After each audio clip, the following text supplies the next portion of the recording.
things, and I've never seen anything like this.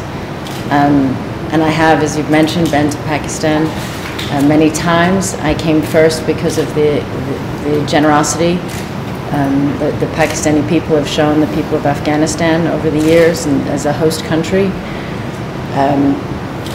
It's often the countries that don't have as much that give more than so many other countries.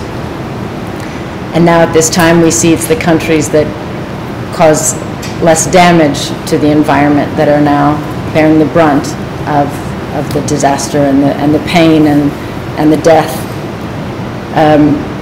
I am absolutely with you in pushing the international community to do more. I feel like we say that often. We speak of aid appeals and relief and support, but this is something very, very different.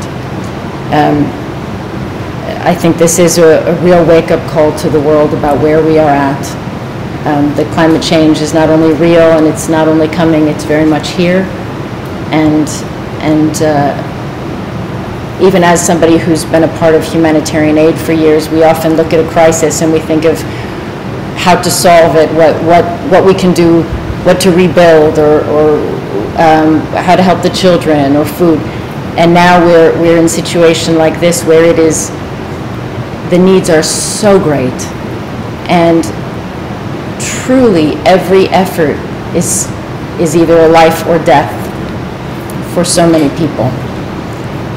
Every current effort, and I've seen the Army, I've been with the Army and with my colleagues at IRC,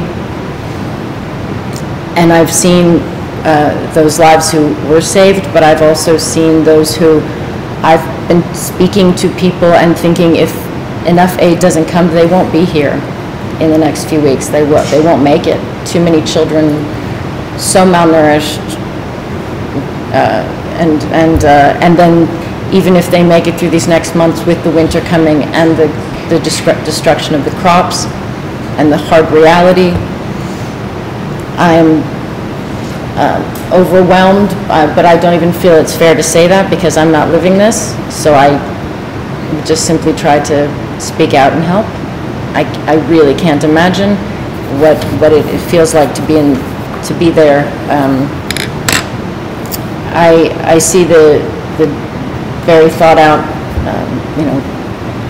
beyond this, to not only the emergency, but what to do, and all that it's going to take. And I'm here as a friend to Pakistan and to the many warm friends and relationships I have here, and will continue to return.